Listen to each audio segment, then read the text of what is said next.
বন্ধুরা, স্নান হয়ে গেছে, আবার স্নান করে এসেছি। এবার একদম ফাইনাল স্নান হয়েছে। ওখানে স্নান করেই রান্নার দিকে চলে গেলাম। ভাত কম করে রেখে গেছিলাম।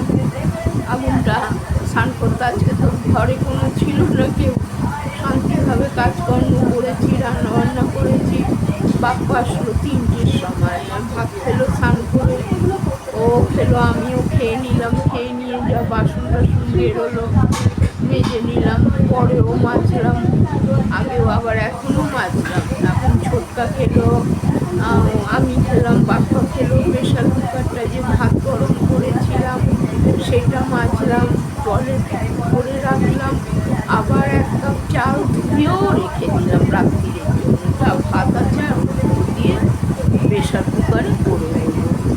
মেশিন ওই বাপ্পারটা চালিয়েছি সব, বাপ্পার জামা কাপড় সব দিয়ে। ভেবেছিলাম আমার চাদরটা দেব, কিন্তু বাপ্পার যা ঘামের গন্ধ জামা কাপড়ে, ও দিলে আমারই চাদর গন্ধ হয়ে যাবে, ওই জন্য দিইনি। আমারটা অন্য সময় দেবো।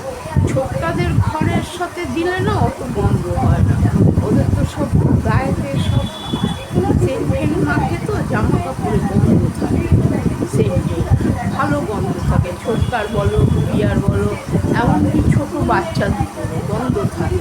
আর বাপ্পার ঘরে বাপ্পার জামা কাপড়ে গায়ে, ও বাবা গো, বললে এক্ষুনি আমার গলা টিপে ধরবে।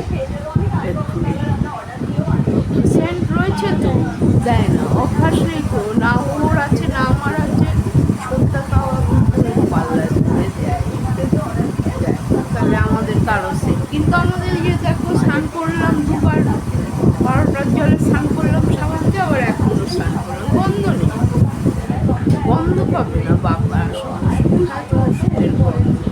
যাই হোক বন্ধুরা, সব কাজ শেষ হয়েছে। আজকে মনে করে সন্ধ্যাবেলায় আসবো। হ্যাঁ, সন্ধ্যাবেলায় আসবো, যখন খেতে দেবো। আর রোজ ভুলে যাই, আসলে হট্টগোল হয় না, ভুলে যাই, এই হলো ব্যাপার। যাই হোক বন্ধুরা, রাখছি তাহলে, আবার রাত্রির দিকে দেখা হবে তোমাদের সাথে।